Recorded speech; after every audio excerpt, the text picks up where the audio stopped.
চাচা, ও চাচা, চাচা, ও চাচা। আসসালামু আলাইকুম।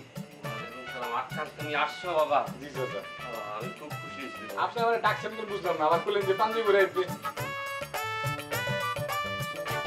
ও কি খুশবু তো পুরো বউয়ের মতো লাগতেছে, খুব সুন্দর লাগতেছে। আজকে খুশবুর বিয়ে নাকি? ও বুঝছি, আপনি আমার সাক্ষী দেওয়ার লাগে রাখছেন না। আমার কোনো সমস্যা নাই, আমি সাক্ষী দিতে রাজি আছি।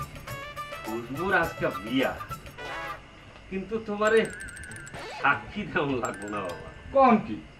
তাহলে আপনি আমার ডাকছেন কেন? আজকে এখনই তুমি খুশবুরে বিয়া করবা বাবা। চাচা আপনি এটা কি করতেছেন চাচা? আমি তো কিছু করি না, বেকার মানুষ। আমি ওরা বিয়ে করে খাওয়ানো কি রাখবো কই? চাচা আপনি কি করেছেন আমি কিছুই বুঝতেছি না। আরে বাবা, আমার যা কিছু আছে, মানে আমার এই যা কিছু আছে আর কি, সহায় সম্পত্তি সবই তো আমার মাইয়ার। বিয়ার পর হইব তোমার। দরকার হলে তুমি আমার বাড়িতে থাকবা, খাইবা, তারপরেও তুমি আমার মায়ের বিয়া করো বাবা।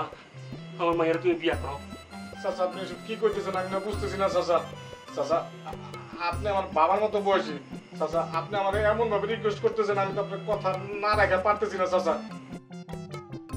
ঠিক আছে, আপনি যখন এমন ভাবে কইতেছেন তাহলে আমার কোনো সমস্যা না, আমি খুশবুরে বিয়ে করতে রাজি আছি। আলহামদুলিল্লাহ, আলহামদুলিল্লাহ, খুব খুশি হয়েছি বাবা। আমি খুব খুব খুশি হয়েছি, তুমি আমার বাঁচাইলা। মরে তুই এক কাজ কর, বাবা দিদি ঘরে নিয়ে বসা।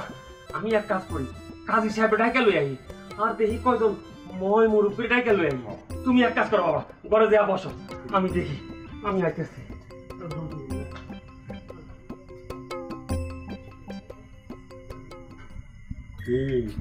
কি বুঝলা খেলাটা কেমন হয়েছে? তোমার বাপের উপরে কাইট হয়ে গেছে। মনে হয় আপনি খেলছেন, খেলতে তো মামা বাইক না। আর বুদ্ধিটা ছিল আমার। হ্যাঁ ঠিকই হয়েছে। এখন কি সারা কি খাড়া করে রাখবেন? তলা বিক্রি করলো তোর সহায় না না, বুঝলাম না। বুঝলাম না।